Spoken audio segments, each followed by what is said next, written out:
Hi, and welcome to Marita's History Corner's 9th video. Today we will talk about Edward, 17th Earl of Warwick. Edward, 17th Earl of Warwick, was the last male member of the House of Plantagenet. He was the son of George, Duke of Clarence, brother to Edward IV and Richard III, and of Isabel Neville, elder daughter of Richard, 16th Earl of Warwick, known as Warwick the Kingmaker. He was born on February 25th, 1475, at Warwick, the family home of his mother.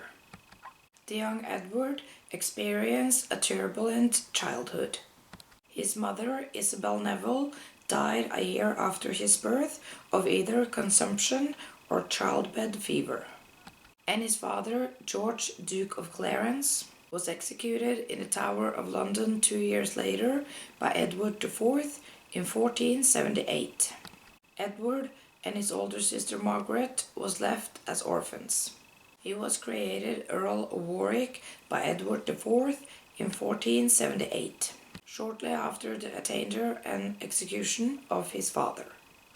The young Edward's wardship was purchased by Thomas Grey, Marquess of Dorset, in 1481, in whose household he is believed to have spent the next 2 years.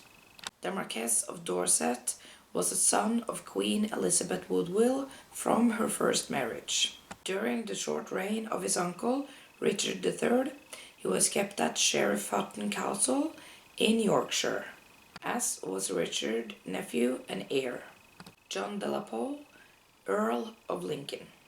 Following King Richard's death at the Battle of Bosworth in 1485, Warwick, then 10 years old, was brought to London and there imprisoned in the Tower of London by the new king, Henry VII. His claim to the throne posed a potential threat to the new Tudor dynasty, particularly after the appearance of Lambert Simnel in 1487. Simnel claimed to be Earl of Warwick. He joined forces with Edward's cousin, John de la Pole, Earl of Lincoln, who Richard III had proclaimed his heir. They were defeated at Stoke. Lincoln died on the battlefield. Simnel was treated leniently. He was pardoned and given a job in the royal kitchen by Henry VII. In order to prove that Simnel was not the real Earl of Warwick, Henry VII had Edward paraded through the streets of London and displayed at St. Paul's. He was then returned to the Tower of London and there denied all contact with the outside world. In 1490, he was confirmed in the title Earl of Warwick, although the attainder that had been placed on his father by Edward IV, preventing him from inheriting the dukedom of Clarence. His claim to the earldom of Warwick came from his maternal grandfather, Richard Neville, Earl of Warwick. But Edward remained a prisoner of Henry VII for the rest of his short life. A plot between Warwick and Perkin Warbeck, a pretender, aimed at their escape, was alleged to have been hatched.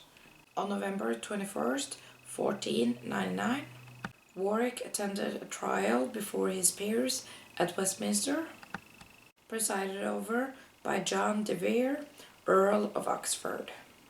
He pleaded guilty. A week later, at the age of 24, he was beheaded for treason at Tower Hill.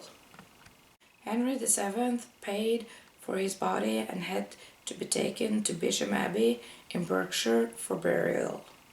It was thought at the time that Warwick was executed from the pressure from Ferdinand II of Aragon and Isabel I of Castile, whose daughter, Catherine of Aragon, was to marry Henry's heir, Arthur Tudor, Prince of Wales.